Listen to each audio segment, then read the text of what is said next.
Père de gloire du Tout-Puissant, nous bénissons ta présence parmi nous. Nous te rendons grâce, éternel Dieu, pour ton amour. Nous te rendons grâce, éternel Dieu, pour ces multiples actions de grâce que tu nous rends capables de te présenter. Car nous avons plusieurs raisons de te dire merci et encore plusieurs raisons de continuer à croire en toi.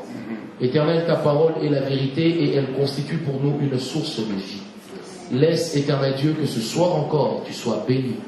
Je disais, laisse que ce soir encore tu sois béni. Amen. Laisse que ce soir encore tu sois béni. Yes. Au nom de Jésus, tous les saints acclament et disent Amen.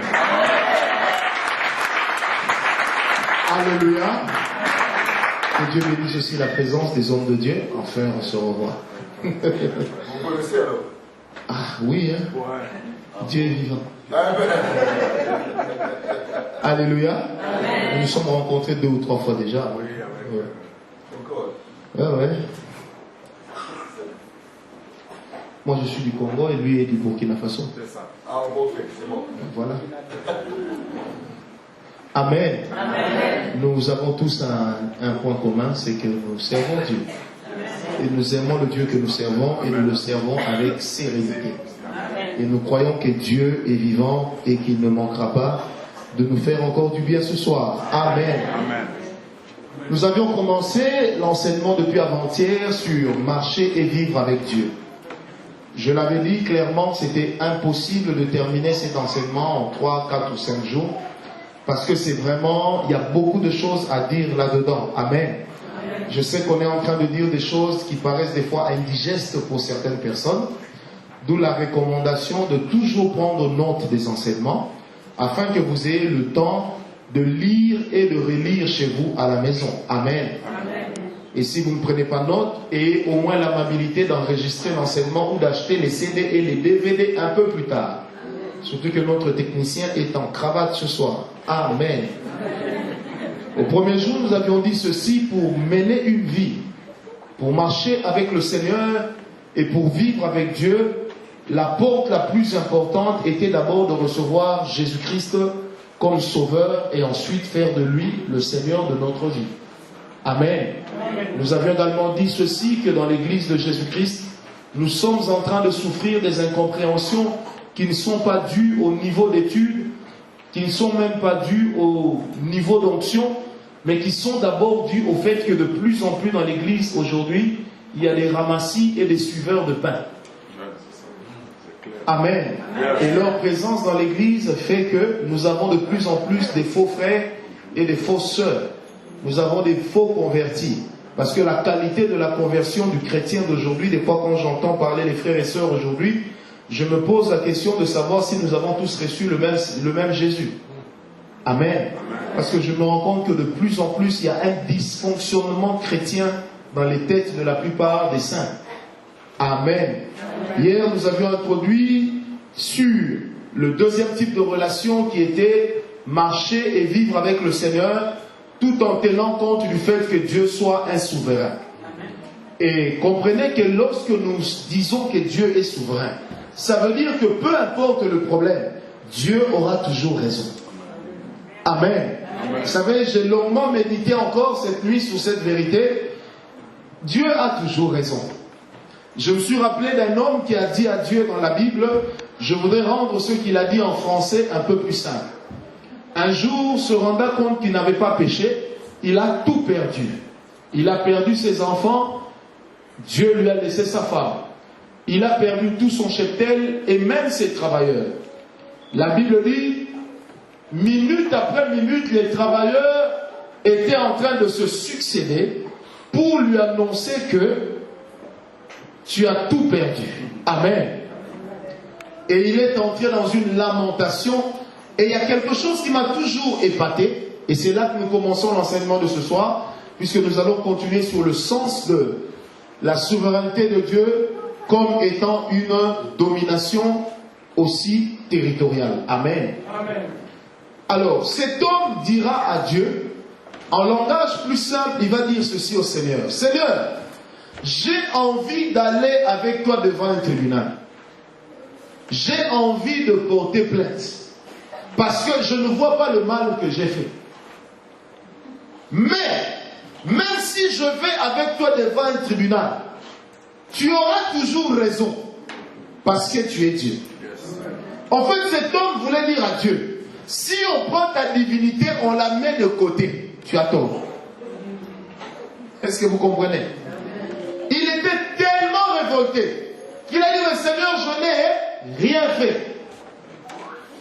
J'ai envie de porter plainte. Il dit, si toi et moi on allait en jugement, j'aurais des choses à dire contre toi. Mais il se trouve qu'aucun juge ne peut te donner tort. Parce que tu es Dieu. Et je voudrais dire ceci à l'église. Il faut qu'on sorte de ce problème-là ou de cette mauvaise habitude que nous avons acquise. Laquelle? Celle de vouloir faire chanter Dieu. Est-ce que quelqu'un est avec moi? Amen. Vous savez, Dieu, on ne peut pas le faire chanter. Il n'y a que par rapport aux alliances que nous entretenons avec Dieu que nous pouvons demander à Dieu des toisons. Et dans toute l'histoire de la Bible, les hommes qui ont demandé à Dieu des toisons, il n'y en a pas plus de 7 auxquels Dieu a répondu. Est-ce que quelqu'un est avec moi? Amen. Dieu n'est pas obligé de faire ce que nous voulons. Dieu n'est pas obligé de faire ce que nous pensons. Et Dieu n'est même pas obligé de nous donner ce que nous demandons. Est-ce que quelqu'un est avec moi? Amen. La souveraineté dit ceci. Dieu a toujours raison. Peu importe les temps et les circonstances, Dieu a toujours raison. Et Job a dit, Seigneur, si on va devant un tribunal, sans ta divinité, tu auras tort. Mais le comble, c'est qu'il n'y a pas de Dieu sans divinité. Donc Job voulait dire, je ne peux que me résigner, je ne peux que me recroqueviller sur moi-même, je ne peux que pleurer sur mon propre sort, parce que tu es Dieu. Et j'aime bien, quand le Seigneur est intervenu contre Job, il a dit, la première phrase qu'il a dit à Job, il dit, jeune homme, lève-toi et tiens-toi sur tes 2 pieds, plaido. Est-ce que quelqu'un est avec moi? Amen. Dieu a dit à Job, toi et moi, nous serons les juges maintenant. Et toi et moi, nous allons nous constituer partie civile. Maintenant, on verra qui a raison. J'aime bien, la Bible dit, l'Éternel parla à Job. Et la parole de l'Éternel dit à Job ceci. Monsieur, lève-toi, tiens-toi sur tes 2 pieds, plaidons. Comme pour dire, réunis toutes les raisons que tu as. Comme quoi moi j'ai tort. J'ai quelques questions à te poser. Si seulement tu réponds comme il faut, alors tu as raison. Mais devant Dieu, jamais l'homme n'a eu raison. Amen. Il n'y a que le sang de Christ qui a eu raison. Amen. Est-ce que quelqu'un est avec moi? L'Éternel pose la question à Job. Et tel animal, est-ce que tu le connais? Job dira, où étais-tu lorsque je plaçais les signes du zodiaque sur le ciel? Job en train de faire, as-tu vu le buffle, jeune homme? As-tu connu le poisson et comment je l'ai formé? À un moment, Job dira, Seigneur, en fait, mes yeux, mes oreilles avaient entendu parler de toi. Donc, j'étais jugé en fonction de ce que j'ai entendu. Mais maintenant, mes yeux t'ont vu. Quelle repentance! Est-ce que quelqu'un est avec moi? Amen. Justement, si nous cherchons à vivre et à marcher avec Dieu, c'est pour que notre vie avec le Seigneur ne soit pas jonchée que de ce que nous avons entendu, mais que ce soit jonché de ce que nous vivons. Parce que la vie avec Dieu n'est pas un fait passé, mais c'est un fait continuel. C'est-à-dire tous les jours de notre vie, nous sommes obligés de changer de dimension et d'aller d'une étape inférieure vers une étape supérieure. Et tous les jours, nous sommes obligés de connaître Dieu dans une nouvelle dimension. Si les anges, ils sont anges depuis très longtemps, ils trouvent de quoi adorer Dieu, c'est parce que le Seigneur se présente lui-même comme multifacial. Et nous tous, nous n'aurons jamais tous la même révélation de ce Dieu-là. Mais au fur et à mesure que nous nous accrochons à lui, au fur et à mesure que chacun de nous découvre la portion de la divinité qui lui est réservée. Puisque Pierre, 2 Pierre 1 dit ceci, que nous sommes participants à la nature divine. C'est-à-dire que chacun de nous, en Dieu, a une portion de Dieu qui lui est réservée. Je ne cherche pas à savoir quel est le secret du ministère de Benny Hinn. Je ne serai jamais Benny Hinn. Jamais. Je ne cherche pas à savoir quel est le secret du patriarche Karambiri. Je ne serai jamais lui. Mais j'ai besoin de prier pour savoir, Seigneur, quelle est la dimension dans laquelle tu m'attends. Puisque si je m'accroche là où Dieu m'attend, j'irai d'une profondeur vers une autre, d'une profondeur vers une autre. Amen. Mais, pour aller d'une profondeur vers une autre, il est important de savoir comment est-ce que la boussole de Dieu fonctionne. Amen. Parce que la boussole de Dieu n'indique pas que le nord, ça indique aussi le sud.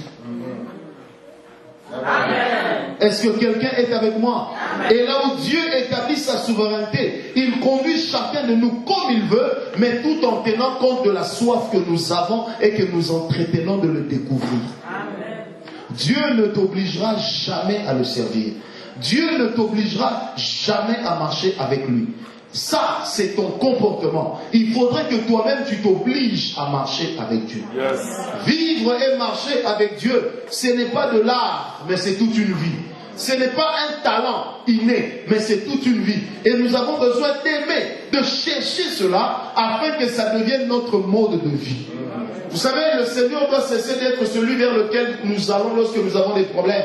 Mais le Seigneur doit être continuellement présent avec nous et nous présents avec lui, de sorte que quelles qu'en soient les circonstances de la vie, qu'à tout moment nous soyons capables de le toucher, de lui parler. Vous savez, on n'a pas besoin d'attendre le soir pour se repentir d'un péché. Mais si nous savons que Dieu est continuellement présent, je pêche, je demande pardon. Pourquoi? Parce que je m'arrangerai à ce qu'il n'y ait pas de rupture de communion.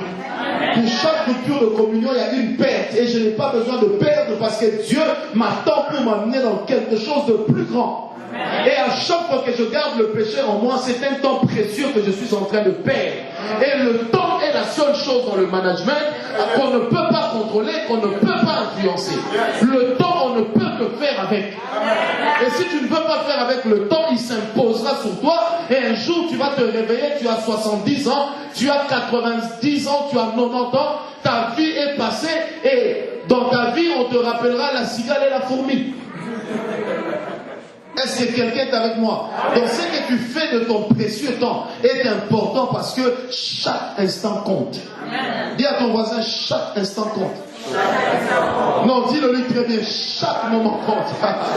Chaque moment compte. Alléluia. Est-ce que quelqu'un est avec moi? Il n'y a aucune minute qui soit considérée comme une perte. Job 42, verset 5. La Bible dit: mes oreilles avaient entendu parler de toi, mais maintenant mes yeux t'ont vu. Vous savez, j'avais envie qu'on continue le thème d'hier, mais je sens que Dieu m'amène à autre chose. Suivons-le d'abord, hein? Il a toujours raison. De toute façon, il a toujours raison. Est-ce que quelqu'un est avec moi?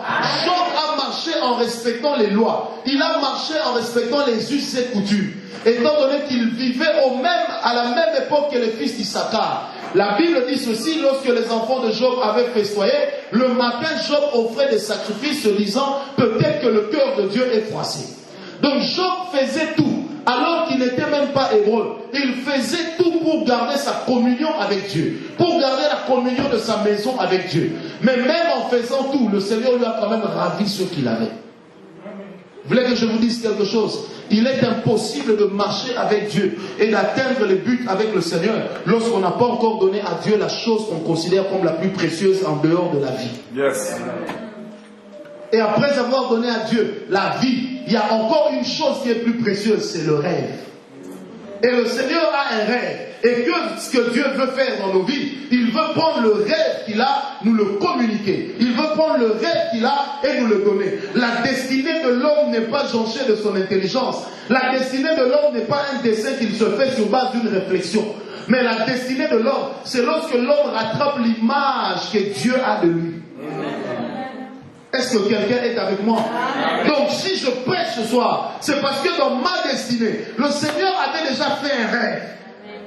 Et dans ce rêve, il m'avait vu en train de parler à quelqu'un. Ce soir, je suis venu annoncer à une vie que tu dois entrer dans ta destinée. Et ta destinée ne dépendra pas de l'influence de ta famille, ça ne dépendra pas de l'influence de ton origine, ça ne dépendra pas de l'influence de ton argent, mais ça ne dépendra que de la compréhension que tu auras.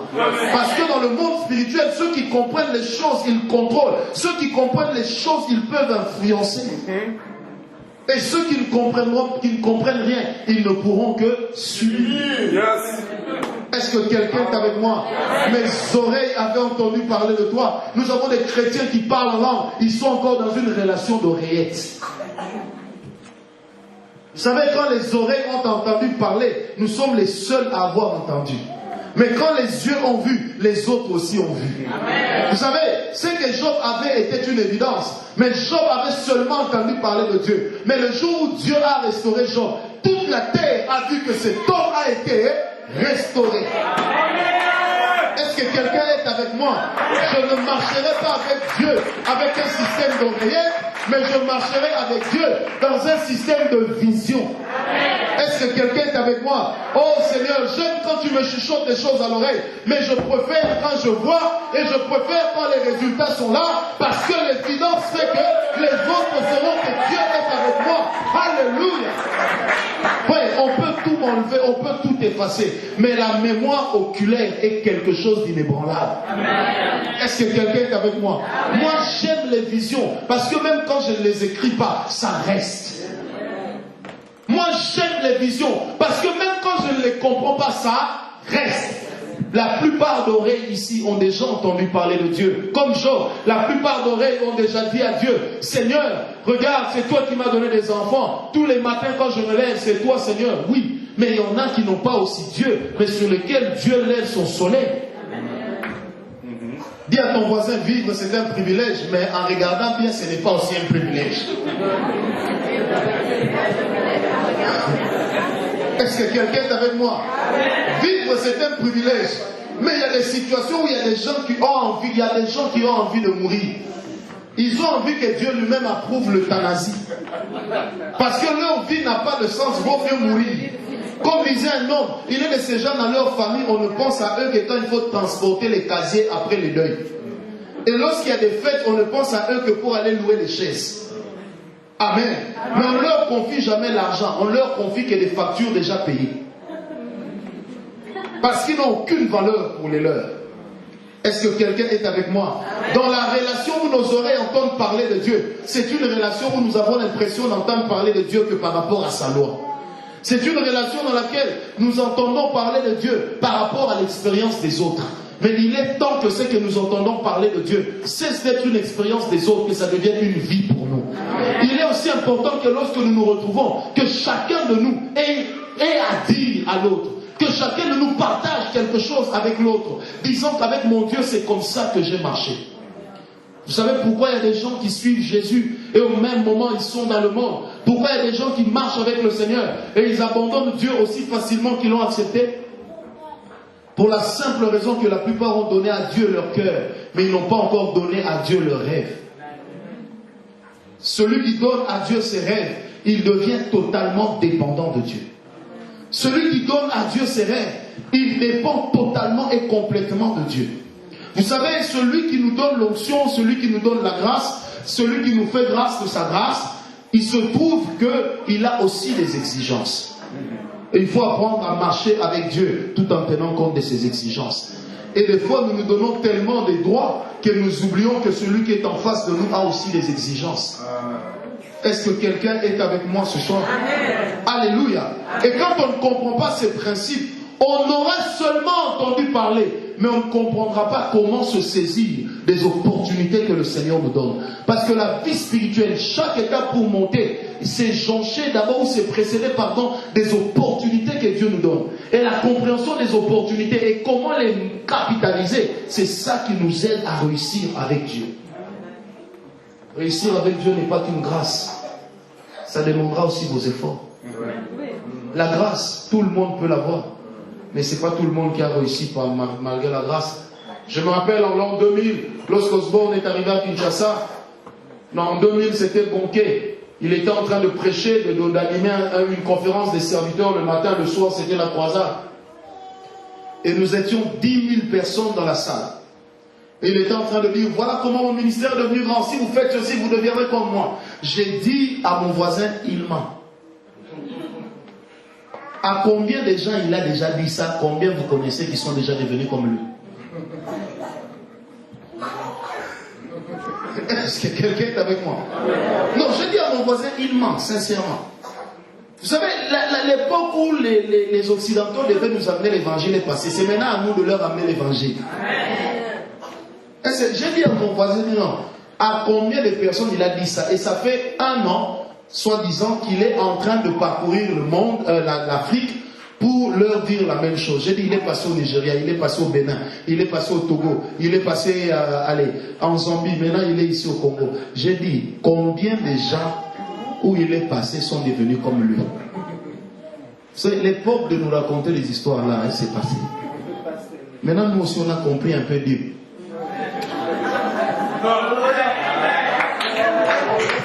Est-ce que vous me comprenez? L'année qui a suivi, le patriarche Osborne est arrivé. Il enseignait très bien. À un moment, il dit, il prêchait en français, il avait appris expressément le français pour le monde francophone. Et là, nous étions 15 000 personnes, 12 000 à l'intérieur, 3 000 dehors. Et il nous expliquait que si vous faites comme je fais, vous deviendrez comme moi. J'ai encore dit à mon voisin, c'est faux. Mon voisin me dit, mais toi, qu'est-ce que tu as? J'ai dit, je n'ai rien contre ces gens. Mais je veux qu'on reste dans la vérité. Amen. La vérité d'un leadership dans un vrai enseignement, c'est que tu m'apprennes à connaître mon Dieu. Que tu m'apprennes à développer ce que je suis. Un vrai leadership, ce n'est pas d'aider les gens à devenir comme toi. Un vrai leadership, c'est d'aider les gens à devenir tels que Dieu les a vus. Faites comme moi, faites comme moi. Je ne vais pas faire comme toi. Fais comme toi pour aller où? Est-ce que quelqu'un est avec moi? Oh, le souci que nous avons n'est pas toujours celui de Dieu. Et le vrai souci de Dieu, c'est que chaque homme rattrape l'image que Dieu a de lui. Le vrai souci de Dieu, c'est que chaque homme devienne potentiellement et pleinement ce que le Seigneur a vu lorsqu'il le créait. Et pour ce faire, vous devez rattraper l'image que Dieu a de vous. Il y a des gens qui sont ici dans la salle. Dieu a de l'image des grands docteurs, l'image des grands bishops, l'image des grands prophètes, l'image des grands apôtres. Mais tant qu'ils sont là en train d'attendre comme des gardiens qu'on tire le ballon pour Québec, ils ne sauront jamais être ce que Dieu attend d'eux. Est-ce que vous voulez que je vous dise quelque chose? Lorsqu'une nouvelle chose commence, les vieux traitent cela toujours de rébellion. Et ce n'est pas parce que tu ne comprends pas quelque chose que c'est faux. Ce n'est pas parce que tu n'as jamais vu quelque chose que ça n'existe pas. Ce n'est pas parce que Dieu ne te l'a jamais dit que ça ne se dit pas. Ce n'est pas parce que Dieu ne te l'a jamais révélé que c'est faux. Tu n'es ni le thermomètre de Dieu et tu ne marches pas avec un divinogramme et tu ne possèdes pas un divinomètre. Parce qu'il y a des gens qui ont un appareil de mesure qui peut évaluer le taux de Dieu en quelqu'un. Nous autres, nous sommes devenus des prophètes dans une église où lorsque tu faisais même on t'imposait les mains. Le esprit des prophètes est soumis aux prophètes. Donc lorsque tu tombais, tous les voisins te regardaient. Et puis il se passait le mot. Sur ce genre de personnes, on ne sait jamais. Un jour, quelqu'un m'a dit, pasteur, je dis, moi je ne suis pas pasteur, je suis prophète. Il me dit, mais on ne t'acceptera pas dans votre communauté. Je dis, mais gardez votre communauté pour vous. Dieu n'avait pas rêvé de moi dans votre communauté. Où est le problème? Est-ce que vous savez que si nous tous nous faisons la même chose, c'est que le royaume des cieux est en panne? Mais parce que la gloire de Dieu ne se révèle que dans la diversité. Quand l'onction va descendre ici, il faut que ça fasse de chacun de nous ce que ça veut. Et que chacun de nous soit différent de l'autre. Est-ce que quelqu'un est avec moi? Je ne peux pas être la photocopie de quelqu'un. Et si moi je suis une photocopie, et mes fils spirituels s'ils deviennent ma photocopie, à la fin ils deviendront une feuille blanche. Parce que la photocopie d'une photocopie donne une feuille blanche. Le français n'a jamais libéré l'onction. C'est la compréhension de ce qu'on a dedans. Même en disant, la papa, le maman, tu sais, tu vois, j'ai t'ai lu. Si Dieu est là, ça va travailler. Est-ce que quelqu'un est avec moi? Est-ce que quelqu'un est avec moi? Alléluia. Oh, je me rappelle, j'ai prié un jour pour un paralytique. Moi, je ne comprends pas Swahili. Je ne parle pas Swahili. suis arrivé devant le président, il dit Pokea, dans mon lit, donc même si ça ne se dit pas, mais ça travaillait. Parce que le plus important, c'est ce que j'avais au-dedans de moi. Est-ce que quelqu'un est avec moi? Nous devons nous battre pour rattraper l'image que Dieu a de nous. Frère, quand tu entres dans tes moments de retraite, ne passe pas ton temps à prier. Seigneur, révèle-moi le secret de Béni-Hinn. Révèle-moi comment il a réussi. Frère, il a réussi en ayant des opportunités que Dieu n'a données qu'à lui. Mais prie Dieu, Seigneur, quand tu me regardes, qu'est-ce que tu veux? Yes. Come on. Seigneur, quand tu penses à moi, qu'est-ce que tu te dis? Dis à ton voisin, brutalise un peu Dieu. Seigneur, quand quelqu'un cite mon nom, comment tu te sens? Seigneur, Seigneur, Seigneur. Vous savez, il y a un égoïsme qui est bien et positif. C'est quand on parle à Dieu de soi-même. Dis Seigneur, les gens disent de moi telle chose. Toi, tu dis quoi? Seigneur, même le maître indien un jour a posé la question à son disciple. Qu'est-ce que les gens disent? Mais quand le disciple a dit tu es le fils de Dieu, celui qui... Écoutez, Jésus dit, c'est pas la chair et le sang qui vont révéler ça. Mais c'est mon Père qui est dans les cieux qui l'a révélé. Comme pour dire, mais vous les hommes, vous n'êtes pas assez intelligents pour comprendre ça. Il n'y a que l'esprit de mon Père qui puisse vous le révéler. Est-ce que quelqu'un est avec moi? Mais jamais nous disons qu'il est orgueilleux. Le lendemain, il dit aux gens, vous me suivez aujourd'hui. C'est parce que hier, je vous ai nourri. Donc vous savez qu'ici, l'assistanat marche bien. Mais Jésus l'a dit, est-ce que quelqu'un est avec moi? Pourquoi? Parce que Jésus, à tout moment, notre Seigneur était conscient de ce qu'il était avec son Père et de ce qu'il était devant son Père. Et par rapport à ça, ça donnait une tangente devant l'homme. Est-ce que quelqu'un est avec moi? Frère, lorsque nous comprenons ce que nous sommes avec Dieu, alors nous imposerons aux hommes ce que nous sommes. L'église est en train d'échouer, mais moi j'ai toujours dit, l'église ne peut pas perdre sa force. Parce qu'elle appartient à Dieu. Frère, les temps sont en train d'arriver où nous allons bouger les gouvernements d'Afrique. Les temps sont en train d'arriver où nous allons dire à nos gouvernements, soit vous faites comme nous voulons ou vous quittez. Les temps sont en train d'arriver où nous allons leur dire, tu triches aux élections, tu perds ton enfant. Tu triches encore la deuxième fois, tu perds ta femme. Tu triches la troisième fois avant la proclamation des résultats ou la tcharouka. Est-ce que quelqu'un est avec moi? Et ça, ce n'est que l'église qui comprend. C'est qu'elle est, qui peut imposer sa loi. Ouais, jamais un homme ne peut imposer la loi lorsqu'il n'est pas conscient de sa force. Oh, j'ai un Dieu, et le Dieu que je sais, il est la source de ma force. Et si je connais mon Dieu, la Bible déclare, ceux qui connaîtront leur Dieu, ils agiront avec eux. Yes. On ne pourra pas leur changer d'avis. Jamais. Pourquoi? Parce qu'ils connaissent leur Dieu. Est-ce que quelqu'un est avec moi? Il y a des gens qui meurent, du mourir là. Ils se réveillent le matin, à 8h il est mort. Non, un saint ne meurt pas comme ça. Dieu doit me dire, pourquoi je dois mourir? Est-ce que quelqu'un est avec moi? Je ne peux pas mourir parce qu'un vieil oncle a bougé une casserole. Avant la tombée de la nuit, lui-même doit entrer dedans. Est-ce que quelqu'un est avec moi? Un jour, je parlais à quelqu'un, je lui ai dit, tu vois, je sais que tu es sorcier, mais moi, je suis une viande pourrie.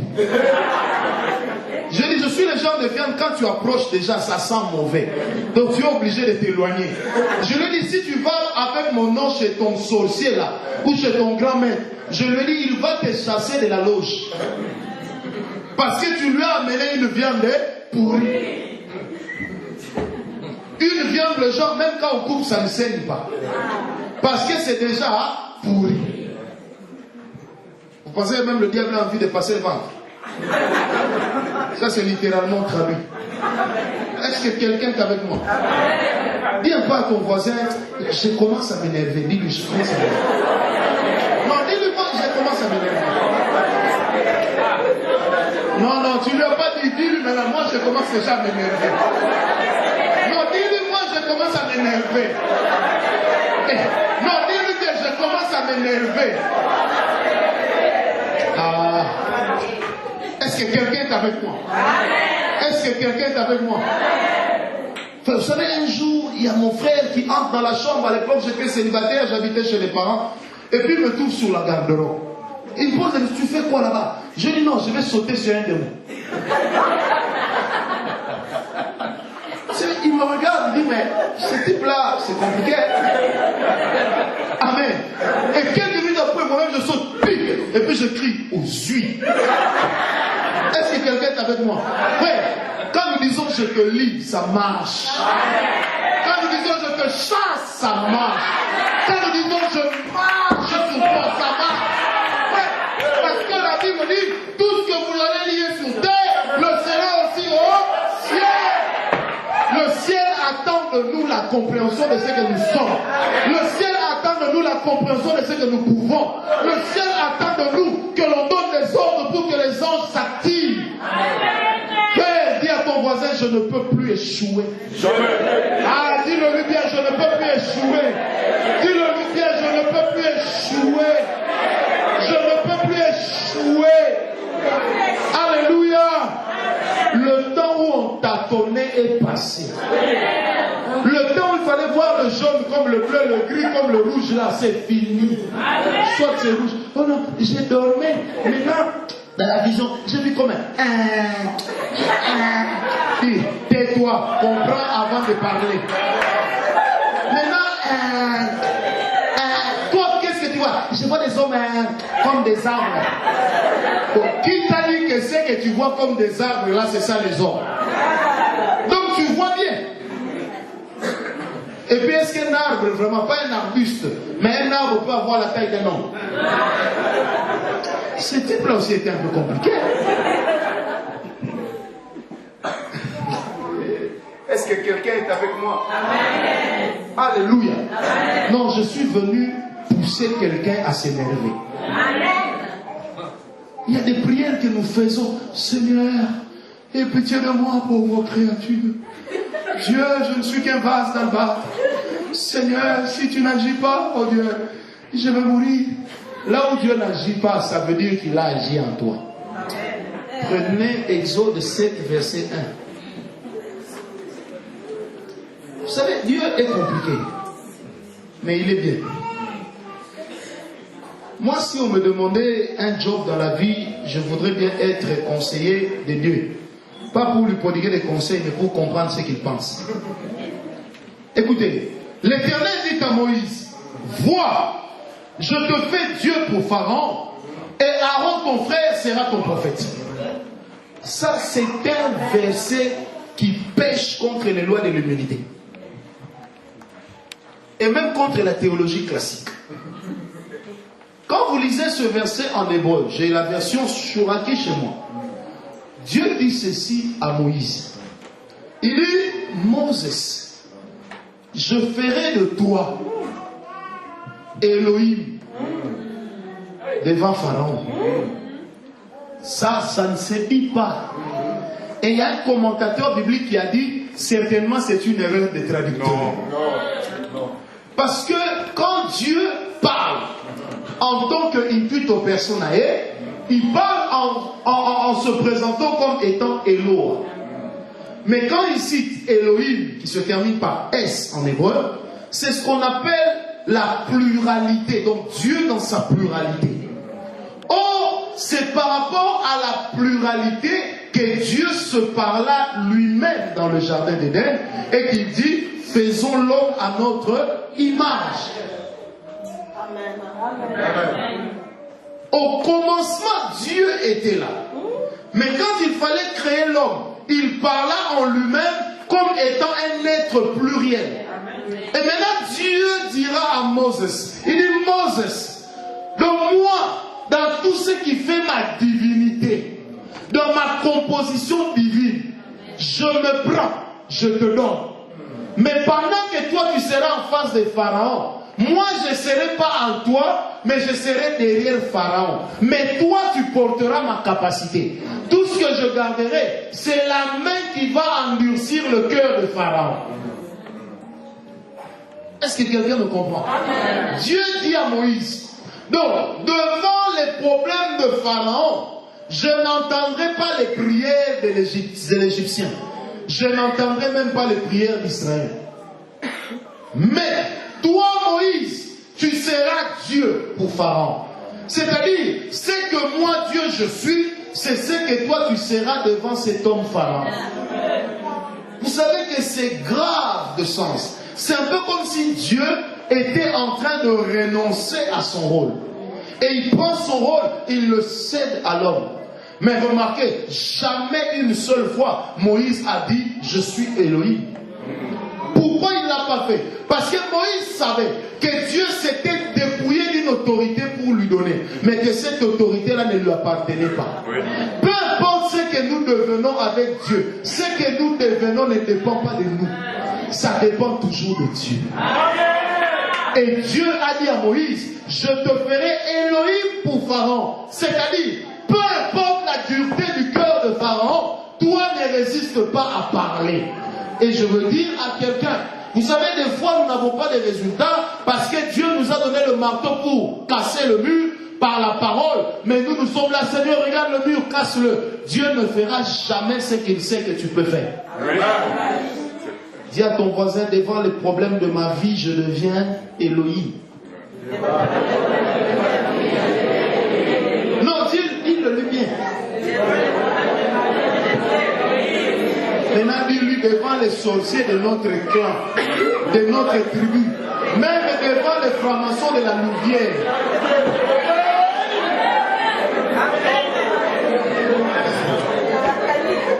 Non, j'aime bien. Quand Dieu parla à Job, Dieu dit ceci à Job, il dit, as-tu remarqué le crocodile? Quand il sort de l'eau, il ouvre ses yeux. Quand il entre dans l'eau, il ouvre ses yeux. Vous savez, le crocodile a un mystère extraordinaire en termes de visibilité spirituelle. Quand vous observez le crocodile, même dans les documentaires, une fois qu'il sort de l'eau, il cligne ses yeux et ça devient noir. C'est ce qui lui permet de résister aux rayons solaires. Et quand il retourne dans l'eau, il cligne encore ses yeux et ses yeux deviennent blancs. Et ça lui permet de résister et de vivre dans le monde aquatique en voyant très bien. Mais s'il garde les yeux blancs sur terre, il sera aveugle. Et s'il garde les yeux noirs dans l'eau, il sera aveugle. Et le crocodile a enseigné à l'homme spirituel que par rapport à la dimension dans laquelle tu te trouves, tu dois ouvrir l'œil qu'il faut. Yes. Est-ce que quelqu'un est avec moi? Si tu viens la nuit, tu verras que j'ai aussi un œil. Si tu viens le jour, j'ai aussi un œil. Peu importe quand tu viendras, j'y mélange. Peu importe quand tu vas te lever, j'y mêle. Alléluia. C'est pourquoi je voudrais dire à quelqu'un que ça vienne de jour, que ça vienne de nuit, peu importe, j'y mélange. Est-ce que quelqu'un est avec moi? Comme disent les Bantous, pas des emails foutus. Non, tu viens la nuit, je te vois bien. Tu viens le jour, je te vois aussi bien. Bien. Scanner. Est-ce que quelqu'un est avec moi? Un jour, un témoin de Jéhovah vient me prêcher. Et puis on entre dans une discussion que Jésus est Dieu. Il m'amène dans des théories. Je lui dis, mon cher ami, dès toi tu t'es disputé avec ta femme avant de venir ici, parce que tu lui avais volé 20 $ hier. Oh, j'ai dit, mais toi, tu déranges la fille des voisins. Et vous avez rendez-vous samedi dans un hôtel de Baroumou. Maintenant, après, je dis, tu ne crois pas que Jésus est Dieu? Si, je crois.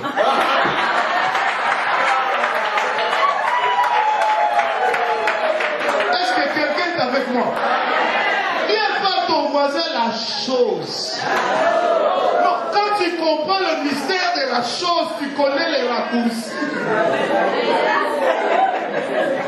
Moi, je ne peux pas demander à quelqu'un de jeûner 21 jours pour se marier.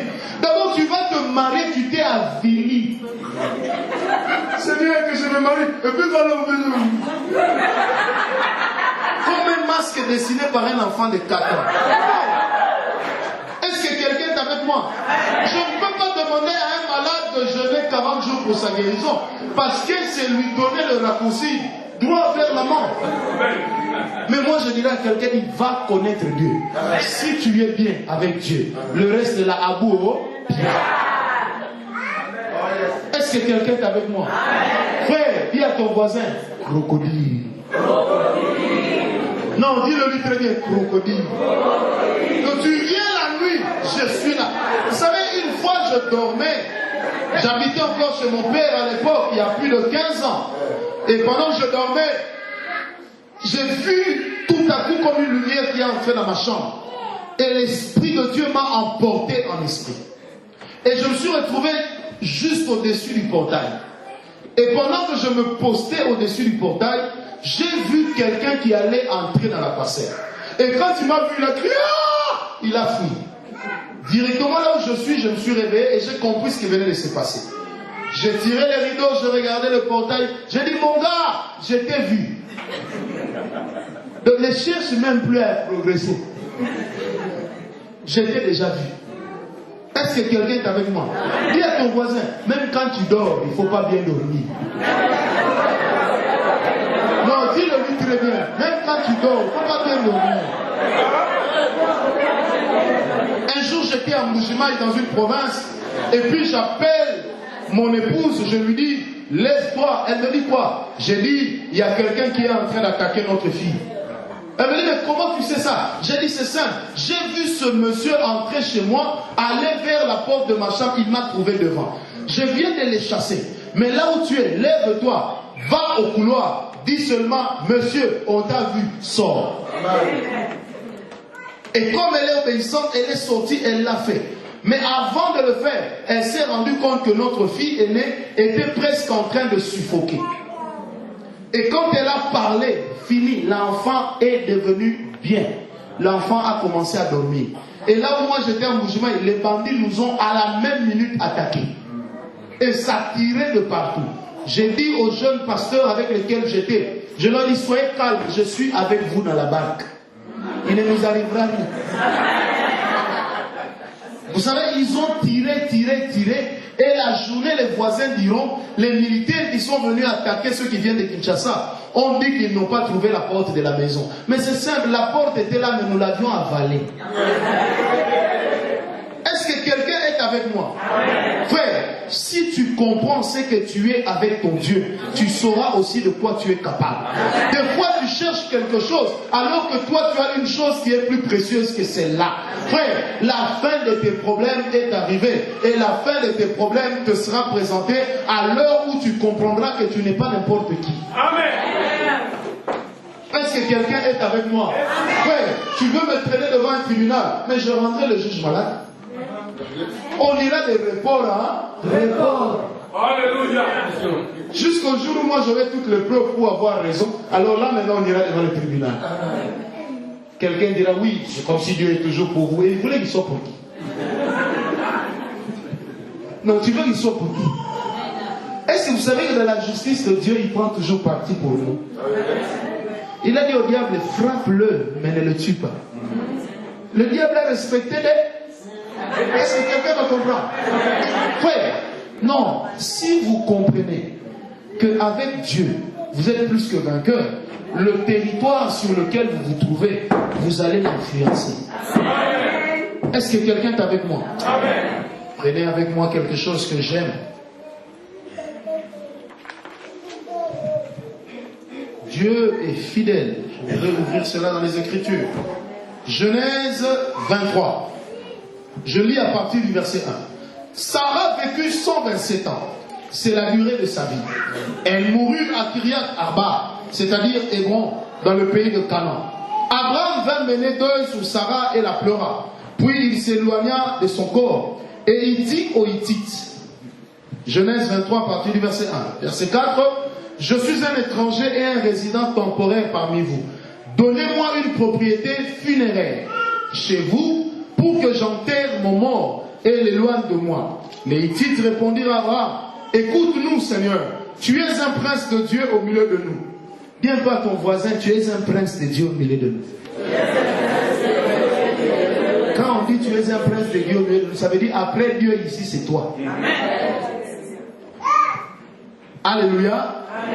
Enterre ton mort dans celui de nos lieux de sépulture que tu choisiras. Aucun de nous ne te refusera son tombeau pour que tu enterres ton mort. Abraham se leva et se prosterna devant la population du pays, devant les Hittites. Puis il leur dit, si vous permettez que j'enterre mon mort et que je l'éloigne de moi, écoutez-moi, intercédez pour moi auprès d'Ephron, fils de Tchochar, pour qu'il me cède la grotte de Macpéla qui lui appartient et qui se trouve à l'extrémité de son champ. Qu'il me la cède contre sa valeur en argent, afin qu'elle me serve de propriété funéraire au milieu de vous. Verset 10. Or, Ephron, était assis parmi les Hittites, et Ephron le Hittite répondit à Abraham, devant les Hittites et tous ceux qui entraient par la porte de sa ville. Non, mon Seigneur, écoute-moi, je te donne le champ, ainsi que la grotte qui s'y trouve. Je te les donne en présence de mes compatriotes, enterre-y ton mort. Abraham se présente devant les Hittites. Et si vous lisez Ézéchiel 16, vous allez remarquer que c'était en fait des familles ascendantes. Amen. Abraham dira, intercédez auprès de cet homme pour que j'enterre mon mort dans ses champs, dans la grotte qui se trouve sur son champ. L'homme dira à Abraham, enterre ton mort. Abraham dit, je ne peux jamais enterrer mon mort sur une terre qui ne m'a rien coûté.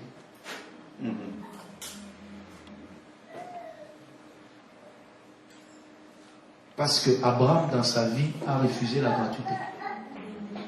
Parce que la gratuité est une malédiction. La gratuité n'a jamais donné raison à quelqu'un. Est-ce que vous savez que même la grâce, on l'attire aussi? Et pour attirer la grâce, on ne l'attire pas gratuitement. Le fait déjà de donner sa vie à Jésus, d'accepter d'être humilié dans sa génération, ce n'est plus gratuit. Amen. Mais ce n'est pas encore ça. Abraham dit, je n'enterrerai pas mon mort là où ça ne m'a rien coûté. Là où je vais enterrer mon mort, ça doit être un lieu que j'ai acquis. Et je dois acquérir ce lieu à prix d'argent. Parce que j'ai travaillé cette terre. Elle m'a donné quelque chose. Et avec ce qu'elle m'a donné, je dois acheter cette terre. Oh, ce que Israël, ce que les Hittites, les Cananéens ne savaient pas, c'est que quelques passages auparavant, Dieu avait dit à Abraham dans Genèse 13, ce pays que tu vois, je te le donne. Mais quelle autre chose que le sang pouvait donner à Abraham la suprématie sur la terre? Abraham a eu un enfant avec Agar. Mais Dieu n'a jamais considéré Agar comme la femme d'Abraham. Et Abraham a vécu toute sa vie avec une seule femme qu'on appelle Sarah. Quand Sarah meurt, c'est comme si le cœur d'Abraham est mort avec elle. Je vais expliquer quelque chose de bien. Quand Sarah s'en va, c'est comme si une partie d'Abraham est partie. Parce qu'il fallait que le nom de Sarah soit changé avant que Isaac ne naisse. Lorsque Sarah a ri, l'ange a dit Sarai, donc elle rit. Amen. Et comme elle a ri, l'année prochaine, au même jour, je reviendrai et Sarah, ta femme, aura un fils. Mais Dieu ne dit pas Abraham, tu auras un fils. Mais Dieu dit à Abraham, Sarah, ta femme, aura un fils. Parce que Dieu veut faire comprendre à Abraham que l'enfant vient d'abord de la femme. Parce que c'est la femme qui, seule, en connaît la vraie souffrance. Et quand Sarah meurt, Abraham dit, je ne peux pas enterrer l'endroit par où est sortie ma promesse. Gratuitement. Je vais acquérir ce territoire à prix d'argent. Or, le prix d'argent était le prix d'une sueur. Et le prix de la sueur, c'est le prix du sang. Abraham savait que si j'enterre Sarah gratuitement, les propriétaires de cette terre deviendront aussi les propriétaires de la promesse. Mais si j'enterre Sarah, en y investissant de mon argent, j'achèterai quelque chose qui me permettra d'avoir un pied à terre. Parce que Dieu avait dit à Abraham, la terre que je te donne, ton peuple sera amené en captivité 400 ans. Ensuite, il reviendra. Et quelle est la chose qui permettra à ce peuple de reconnaître sa terre? Les ossements de Sarah. Et les ossements de Sarah étaient un témoignage que Abraham avait possédé le pays. Amen. Amen. Est-ce que quelqu'un est avec moi? Et Abraham, voyant très loin, il dit, je ne l'enterrerai pas ici gratuitement. Je dois payer pour ça. Est-ce que quelqu'un est avec moi? Lorsque vous voulez toucher à des choses compliquées avec Dieu, il faut savoir consentir des sacrifices. Ne pensez pas que vous allez vous réveiller un matin et vous êtes devenu riche. Non. Vous devez prendre de votre sueur, jeter sur la terre pour certifier que cette terre m'appartient. Pourquoi est-ce que les chrétiens prient mais ils n'évoluent pas? Parce qu'ils n'ont pas encore compris le principe de la terre. Or, le principe de la terre dit qu'il faut que la terre garde ta sémence. Avec le temps, elle finira par pousser. Est-ce que quelqu'un est avec moi? Et ce même mystère est resté en Israël. Un jour, Dieu dit à Samuel, Israël m'a demandé un roi. Eh bien, je vais leur donner un benjamite. Or, dans Genèse 49, la promesse avait été faite à Judas, que Judas donnera à Israël un roi, et non Benjamin. Mais Dieu dit, je vais leur donner un benjamite. Écoutez ce que la Bible dit. Samuel dit à Saül, aujourd'hui, formidable, en me quittant, tu passeras par, mais tu devras passer par le sépulcre de Rachel. Parce que le sépulcre de Rachel se trouvait entre deux territoires. Entre le territoire de Manassé, d'Éphraïm, mais aussi entre le territoire de Benjamin. Pourquoi? Parce que Éphraïm et Manassé étaient les fils de qui? De Joseph. Et Benjamin était le frère de qui? De Joseph. Donc on avait enterré Sarah symboliquement sur une terre qui devait revenir à ses descendants directs. Et le prophète dira au oint, va, passe par le sépulcre de Rachel. Autrement dit, lorsque tu passeras par le sépulcre de Rachel, tu vas reconsidérer la parole de Jacob. Étant donné que Rachel était la préférée de Jacob, pour que toi tu puisses entrer dans la promesse de la royauté, il fallait à tout prix que les données puissent changer. Or, les données ne pouvaient changer qu'en allant au lieu où le sang de Rachel avait été enterré. Et par la force du sang, il y a eu la loi de l'os qui a agi. La promesse de Rachel a reconnu son descendant et l'a propulsé comme étant un roi. Mais quand lui-même est sorti de la lignée de Dieu, dans 1 Samuel 13, la Bible dit, Dieu est allé prendre un juif. Qui? David. Est-ce que quelqu'un me comprend? Alléluia. Frère, la loi de la terre dit que toute terre sur laquelle tu ne règnes pas, tu ne peux pas l'influencer. Frère, quand vous arrivez quelque part, soyez sûr que votre sémence est tombée à terre. Quand vous arrivez dans une ville, offrez de l'argent, même 1 euro à quelqu'un, ça vous assure que vous avez désormais une part. Est-ce que quelqu'un est avec moi? Est-ce que quelqu'un est avec moi? Frère, la terre sur laquelle Dieu a établi Israël, il dira à Moïse, je vous la donne en possession. Mais ce n'était pas une parole nouvelle. La possession que Dieu a donnée à Israël par Moïse était en réalité la certification de ce que Dieu avait déjà fait lorsque Abraham avait enterré Sarah. Et quoi de plus fort que la loi du sang pour parler à la terre et dire aux Cananéens et dire à Jéricho, mur, tu es obligé de tomber. Et Dieu dit aux Israélites, faites le tour de la ville, ne parlez pas. Pourquoi? Parce que dans le séjour des morts, on ne parle pas. Et quand Dieu a demandé à Israël de faire le tour de Jéricho dans le silence le plus total, ça c'est moi qui le pense et je ne crois pas avoir faux. Quelque part, les ossements de Sarah étaient en train de réclamer l'héritage de ses fils. Amen. Est-ce que quelqu'un est avec moi? Et Dieu a continué à parler, et à parler, et à parler. Et aussi longtemps que la Bible sera vraie, Dieu continuera de parler de Rachel, Dieu continuera de parler de Sarah, et Dieu continuera de parler de Marie. Pourquoi? Parce que ce sont les 3 femmes les plus importantes des Écritures. Sarah a porté la promesse, Sarah a établi la promesse. Est-ce que quelqu'un est avec moi? Amen. Et Rachel a certifié que la promesse était vraie. Et Marie a porté celui qui devait rendre la promesse vraie. Est-ce que quelqu'un est avec moi? Amen. Mais pour ce faire, frère, même lorsque vous avez acquis un terrain pour l'église, il ne faut pas seulement prendre les bancs, les chaises et y aller. Non, mais il faut faire une offrande au nom de l'église. Pourquoi? Parce que cette offrande dit que cette terre-là vous appartient. Est-ce que quelqu'un est avec moi? Amen. Je me rappelle, nous sommes en train de lancer une opération pour l'achat parcelle. La première offrande qui était entrée pour l'achat parcelle, je pense que c'était une affaire de 3 ou 4 000 $. Nous avons tout pris, on est allé donner comme une semence. Yes. Pourquoi on l'a fait? Parce qu'on sait que notre semence parlera pour nous. Dis à ton voisin, ta semence parlera pour toi. Non, dis-le-lui très bien. La semence. Donc si vous partez directement vous installer, oui ça va marcher, mais ça va coincer. Parce que les anciens propriétaires de la terre vous réclameront leur héritage. Mais il faut être sûr que sur le territoire que vous avez, votre Sarah a été enterrée à cet endroit-là.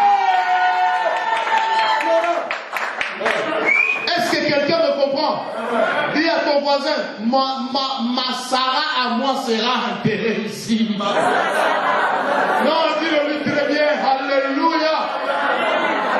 Vous savez, nous les Africains, nous avons l'habitude de dire, si seulement tu savais où on a enterré mon nombril.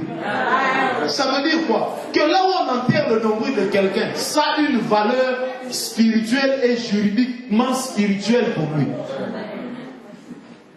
J'ai prié pour une famille. Les enfants, aucune fille ne se mariait. Et la plus jeune avait 35 ans. On prie, Dieu révèle. On parle à la maman. La maman prend de suite son avion. Elle va chez la grand-mère au village. Elle trouve la grand-mère en train de piocher. Et quand elle arrive, avec un gros bâton, elle menace sa propre mère. Yo! Directement la mère comprend, elle dit, c'est pas moi. Oui, bon, va sur cet arbre-là. Creuse en bas, tu vas voir. La femme va, elle creuse, elle trouve une vieille boîte de mayonnaise. Quand elle ouvre dedans, la boîte contenait les nombrils de chacune de ses filles, avec leur nom étiqueté. Dès qu'elle a cassé la boîte, aujourd'hui, tous ses enfants sont mariés. Mais comment cette dame les a liés? Elle a quitté Kinshasa, elle a pris les nombrils. Elle est allée enterrer ça sur la terre du village, là-bas, à Kasumbalesa. Oui, c'est ça le territoire. Est-ce que vous comprenez un peu? Mais comment ça marchait? Parce qu'elle a joué sur la loi de la terre. Et quand cette femme a cassé cela, elle est revenue. Elle nous a fait une offrande d'une valeur d'à peu près 7 000 $. On a parlé sur ses enfants. Parlé sur ses enfants. Yes. Parce que la terre avait déjà reçu. Frère, toi tu penses qu'un homme de Dieu va entrer dans le problème de ta famille gratuitement? Et les représailles, c'est toi qui vas supporter. Ah oui, ça. Prends Sarah, mets-la dedans. Est-ce que quelqu'un est avec moi? Mais parce qu'il y a des représailles. Ah oui. Vous priez pour quelqu'un, la nuit, les grands sorciers viennent vous attaquer. Il y a des représailles, c'est ce que les gens ne comprennent pas. Si moi je dois entrer dans le conflit de ta famille, tu dois m'assurer que je vais gagner. Dieu m'assure, toi aussi tu dois m'assurer. Parce que les représailles de vos attaques peuvent aussi tomber sur mes enfants. Ça c'est ce que les gens ne comprennent pas. Vous savez combien de pasteurs après des séances de délivrance ont ramené des démons chez eux? Et des démons qui ont même fini par détruire certains foyers, par détruire certains couples, par donner de mauvaises idées à la femme, parce que c'était des démons. Je me rappelle d'une femme, on est allé dans une séance de délivrance quelque part. On avait oublié de lui enseigner la position à prendre après la délivrance. En rentrant chez elle, tous les chats des voisins se sont donné rendez-vous dans sa parcelle. tous ses enfants sont tombés malades et très malades. En sortant de chez elle, aucun véhicule ne démarrait. Quand elle a fini, elle avait tellement peur. Elle a appelé. Nous lui avions dit, toi tu es entré dans les choses des gens, comme ça seulement. Est-ce que vous comprenez? Donc tu es allé prendre le terrain de front et tu as enterré Sarah gratuitement. Nous avons dit, attention, on a parlé. On lui a dit, fais une offrande. Elle a fait, on a parlé. Parce que l'offrande nous permet d'entrer dans votre conflit. L'offrande nous permet d'entrer dans votre problème.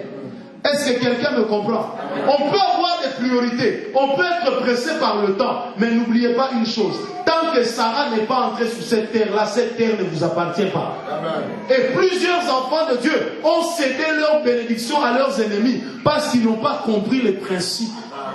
La nuit, ils ont gardé les mêmes yeux. Le jour, ils ont gardé les mêmes yeux. Ils ont été comme la sentinelle. La sentinelle a dit, le jour vient, mais la nuit aussi.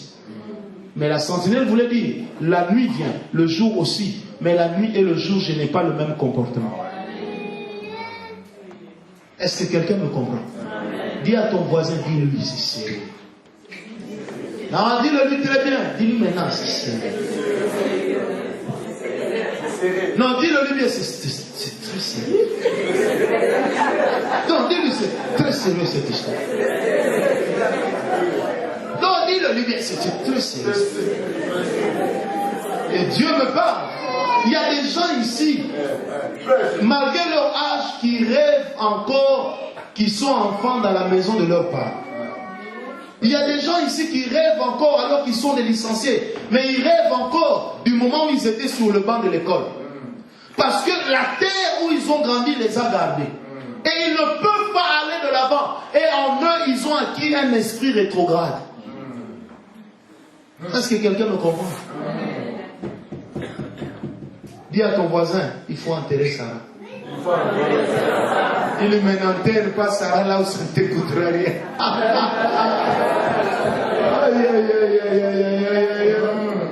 Est-ce que quelqu'un est avec moi? Ne vends jamais ta promesse pour des cacahuètes. Le sacrifice que tu dois consentir pour Dieu doit être un sacrifice éloquent. Est-ce que quelqu'un est avec moi? Qui croit ici qu'il peut devenir riche? Qui croit? Ou qui croit qu'il doit rester pauvre? Non, faut pas dire personne. Il y a des gens qui croient, mais ils ont eu honte de lever les mains. Moi, je ne crois pas à la pauvreté, parce que la pauvreté peut transformer quelqu'un en sorcier. Les pauvres ont un comportement ridicule. Hein? Le pauvre, quand il voit les riches, il dit, regardez, le pauvre n'est pas humble, il n'a pas les moyens de montrer qu'il est orgueilleux. Est-ce que quelqu'un qui n'a rien peut acheter une belle voiture? Est-ce que quelqu'un qui n'a rien peut acheter une belle maison? Mais celui qui achète les belles maisons est taxé d'orgueilleux. Mon frère, toi tu penses que l'orgueil c'est par rapport à ce qu'on possède? Non, c'est par rapport à ce qu'on pense, ce qu'on a dans la tête. Est-ce que quelqu'un est avec moi? Je ne sais pas pourquoi, mais j'ai envie de dire que même pour que les ministères évoluent, il y a des données qui ne peuvent changer, que lorsqu'on a pris Sarah, on l'a enterré. Est-ce que quelqu'un est avec moi? Dis à ton voisin, tu dois enterrer Sarah pour récupérer ton héritage. Vous savez ce qui est avantageux? En enterrant Sarah, même 430 ans après, tes fils vont récupérer cette terre. Et vous savez ce qui est grave? C'est que dans Ézéchiel 16, lorsque Dieu parle à Israël, il dit Israël, de par ta naissance, tu es du pays de Canaan. Ta mère était une Hittite. Mais la mère d'Abraham n'était pas Hittite.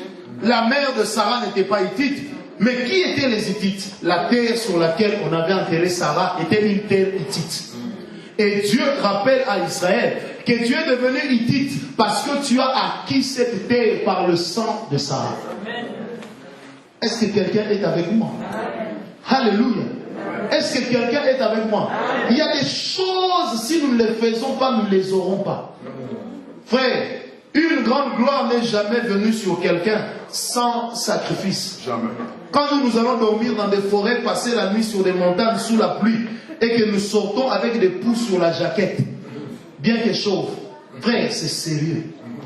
Parce que nous savons que celui qui ne paye pas le prix ne peut jamais aller de l'avant. Jamais. Et si tu avances, tu t'arrêteras quelque part. Tu auras l'impression d'avancer, mais le jour où tu seras avec les autres, tu te rendras compte que tu as 80 ans de retard, alors que tu n'as que 30 ans. Donc tu as même des retards ancestraux. Est-ce que quelqu'un est avec moi? Dis à ton voisin, Sarah, on doit l'avoir. Vous savez, dernièrement, j'ai eu un témoignage à l'église. Le frère qui nous a offert les premiers instruments de l'église a témoigné.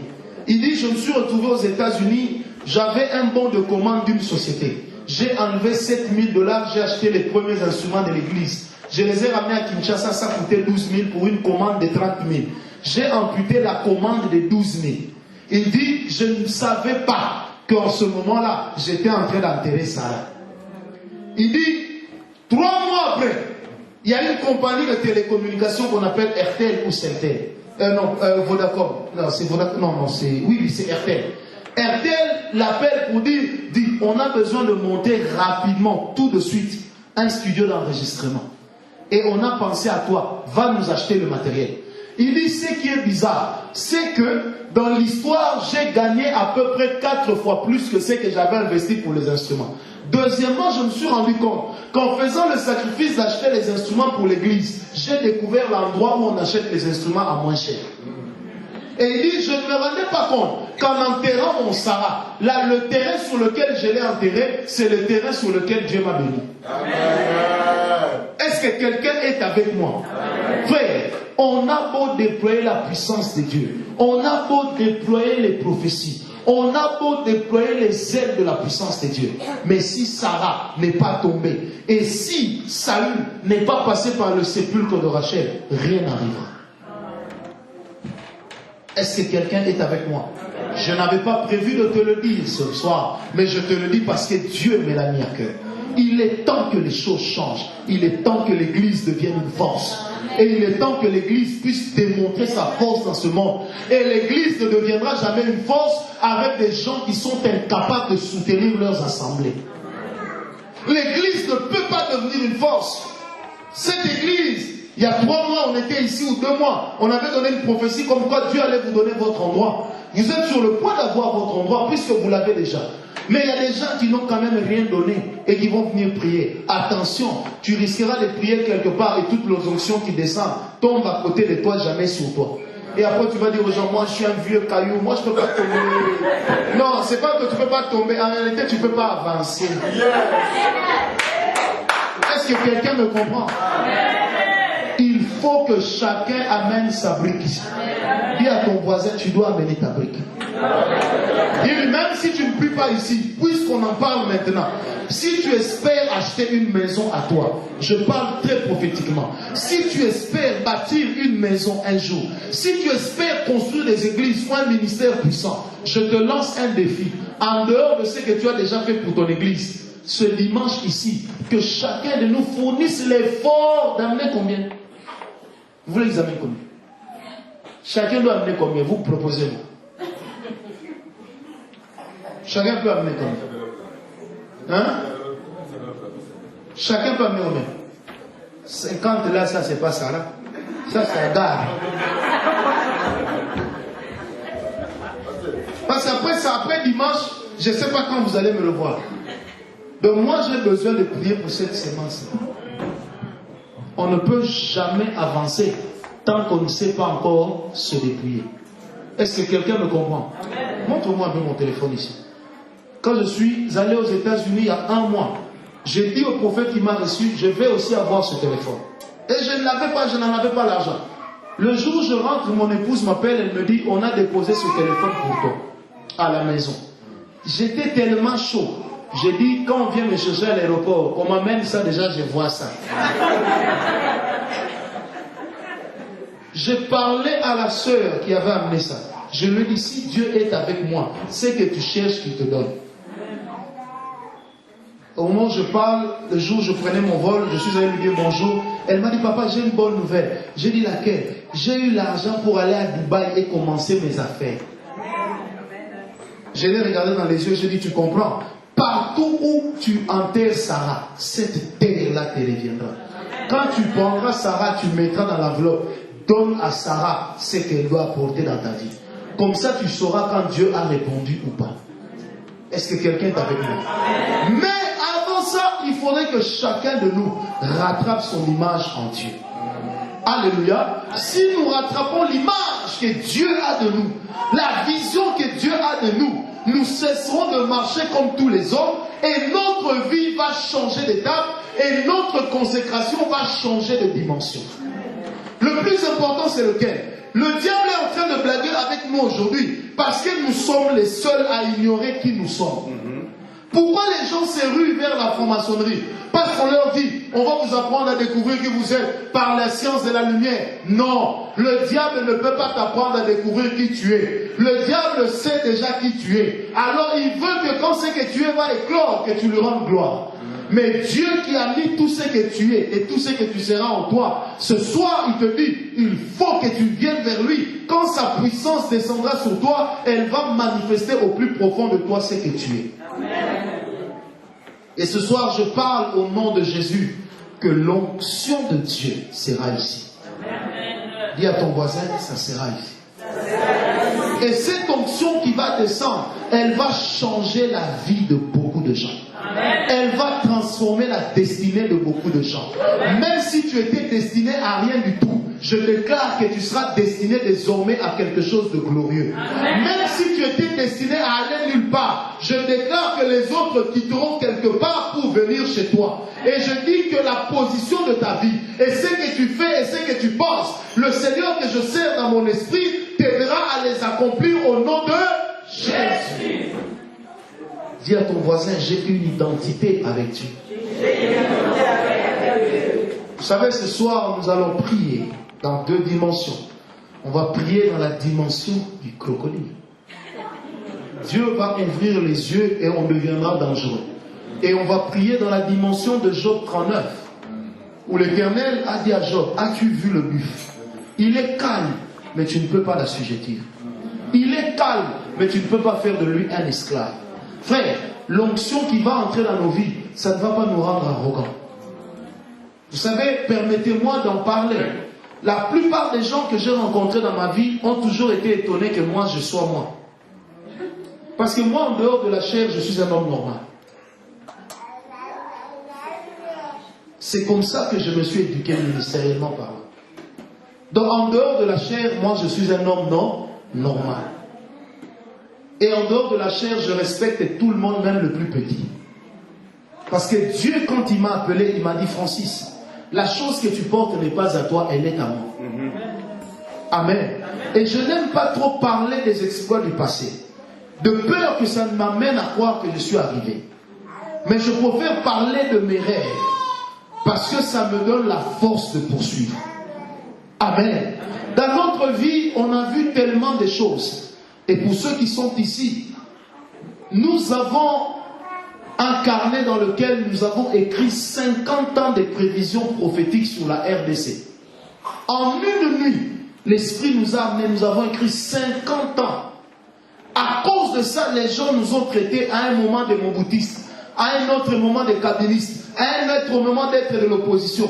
Parce qu'on a dit des choses pour tout le monde et contre tout le monde. Est-ce que vous comprenez ça? Mais je n'ai pas besoin d'aller voir le chef de l'État pour lui dire, donne-moi de l'argent, j'ai 50 ans de prévision. Et si lui-même ne se retrouve pas dedans? Est-ce que quelqu'un est avec moi? Je ne veux pas parler des choses passées, mais je préfère en être dans les choses à venir. En dehors de la chair, j'ai appris à être un homme simple. J'ai appris à être un homme prudent. Est-ce que vous comprenez? Mais j'ai appris surtout à être comme un buffle. C'est-à-dire l'air de rien. Dis un peu à ton voisin, l'air de rien. Un jour, je suis allé prêcher quelque part. Avant que je place mes fausses dents ici, c'était un gros vide ici la première fois que j'étais venu ici. Et puis quelqu'un me regarde et dit, c'est qui cet homme-là qui n'a pas assez de dents? J'ai entendu, hein, je n'ai rien dit. Quand j'ai pris le micro, j'ai dit, cet homme qui n'a pas de dents a l'onction. Est-ce que quelqu'un est avec moi? je ne peux pas me glorifier de mes défauts, mais je ne peux que glorifier mon Dieu de ce qu'il est capable de faire. Amen. Et c'est quoi la dimension du buffle? C'est une dimension où les gens nous regardent. Ils voient que notre vie ne change pas. Mais à l'intérieur, nous-mêmes, nous savons que c'est en train de changer. Et le jour où ils voudront seulement se saisir de nous, c'est ce jour-là que notre changement s'imposera à eux. Yes. Et je voudrais dire à quelqu'un, l'onction de Dieu ne va pas t'aider à devenir vantard ni orgueilleux. Mais l'onction de Dieu va t'aider à être un homme de Christ. Dis avec moi un homme de Christ. Vous savez, un homme de Christ, c'est quelqu'un qui n'a l'air de rien. Mais quand on ne peut plus rien, c'est lui qui intervient. Donc quand on ne peut plus rien faire, c'est lui qui donne la solution. Quand dans la famille, on a amené le malade à gauche, à droite, on l'a amené dans tous les grands hôpitaux, on l'a ramené en Afrique pour l'amener chez des grands féticheurs. On a tout fait, rien n'a marché. Le buffle est là, il regarde. Et à la fin, il dit, j'ai la solution. Pourquoi? Parce que l'homme qui a Dieu, il a la solution à la crise qui s'impose. Et je voudrais dire à l'église ce soir, nous sommes la réponse de Dieu à la crise que connaît l'humanité.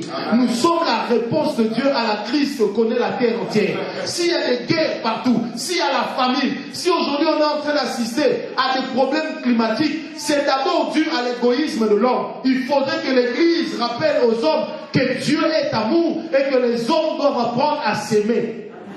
Est-ce que quelqu'un est avec moi? On n'aura plus les grandes nations qui vont aller vider leurs déchets en Côte d'Ivoire comme si les Ivoiriens n'étaient pas des hommes. Est-ce que quelqu'un est avec moi? Et ça, ce n'est que l'église qui peut rappeler ça à nos nations. Ce n'est que l'église, si nous leur disons, vous amenez encore les déchets ici. Les déchets tomberont ici, mais les conséquences viendront chez vous. Est-ce que quelqu'un est avec moi? Dis à ton voisin, trop c'est trop.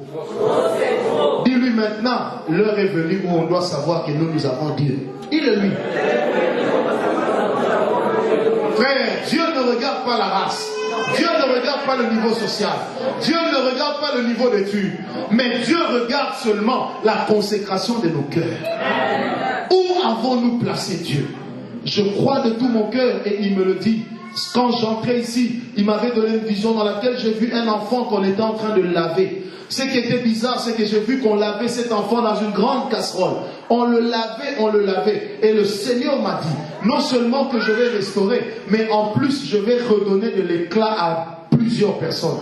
La vie de beaucoup de gens va prendre de la vitesse. Il y a plusieurs vies ici qui prendront de la vitesse et la gloire de Dieu se lèvera en utilisant des personnes qui n'ont aucun sens. Des personnes que les autres ont toujours minimisées. Des personnes que les autres ont toujours regardées comme sans valeur. Des personnes que les autres ont toujours regardées comme sans avenir. Ainsi parle le Seigneur, je lèverai ma lumière sur toi et je t'établirai sur des nations. Tu tiendras entre tes mains les guérisons des peuples. Les hommes accourront chez toi car ils sauront que toi tu es avec moi et ils sauront que moi Dieu je suis avec toi. Ainsi parle l'Éternel des armées, qu'il vienne de jour ou de nuit, moi l'Éternel je serai avec toi et je te défendrai. Peu importe la taille de tes ennemis, ainsi parle l'Éternel des armées, je te donnerai la force et l'autorité de t'élever sur tout ce qui est élevé. Ainsi parle l'Éternel des armées, je libère sur toi ma grâce, afin que tu prennes le dessus sur tes ennemis. Ainsi parle l'Éternel des armées, que ma gloire, je ne la cacherai plus, mais je te la révélerai, afin que tu saches que moi Dieu je suis avec toi. Ainsi parle l'Éternel des armées, le nom que je t'ai donné, c'est moi-même qui t'ai donné. Je te donne la force, je te donne la gloire, je te couvre de gloire et je te libère ma puissance. Ainsi parle l'Éternel des armées, les nations te feront la guerre, mais elles ne te vaincront pas, parce que tu es dans mon église. Ainsi parle l'Éternel des armées, si la gloire des peuples est grande, ma gloire sur toi sera supérieure. Kobravo shakin kamae ose. Pravorivo se bohaka. Improvini hasta pincha. Gerino se hora we paoshi. Kezabrovira hasta ma. Hepone we taskabucha. Ainsi parle l'Éternel des armées. Je suis en train d'élever sur cette terre une armée puissante. Je suis en train d'élever sur cette terre une armée de géants. des géants qui n'en avaient pas l'air, des géants qui n'en avaient pas la carrure. Mais ainsi parle l'Éternel des armées. L'heure est venue où je prendrai les choses faibles afin de confondre les choses fortes. Ainsi parle l'Éternel des armées. Je ne regarde pas ce que l'homme considère, mais je regarde la consécration des cœurs. Je ne regarde pas ce que l'homme qualifie, mais je regarde ce que moi, Dieu, je qualifie. Ainsi parle l'Éternel des armées. Je suis sur le point de déployer ma puissance telle que jamais je ne l'ai fait. Oh, Provadas.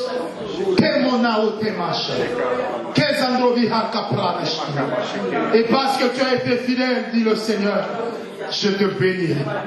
Et parce que tu as été fidèle, dit Emmanuel, je déploierai mes ailes sur toi. Et parce que tu as été fidèle, dit hello, hello, je serai avec toi. Je t'accorderai ma grâce. Je t'accorderai ma grâce. Je t'accorderai ma grâce. Les hommes autour de toi croiront que je suis injuste. Mais ainsi parle l'Éternel des armées. Si je t'ai choisi, ce n'est pas toi qui m'as choisi. Si je t'ai appelé, ce n'est pas toi qui m'as appelé. Si je t'ai oint, ce n'est pas parce que tu en as fait le choix, mais c'est d'abord parce que moi, Dieu, j'en ai décidé ainsi. L'Esprit de Dieu est en train de me donner une vision. Oh, bravo, chacun y marahas, Provane astenich, hakram ozeo paparnya vaeta ostamuche, hero komazazia hakapai ela rahobas. Dans cette vision, je suis en train de voir quelque chose. Je vois un homme qui porte la croix et qui écrase la tête du serpent. Amen. Je vois un homme qui porte la croix et qui écrase la tête du serpent. Amen. Ainsi parle l'Éternel des armées. Les messagers de la croix seront nombreux. Et les messagers de la croix écraseront la tête du serpent. La tête du serpent qui est entrée dans l'église, les messagers de la croix vont l'écraser. La tête du serpent qui est entrée dans la maison du Seigneur, les messagers de la croix vont l'écraser.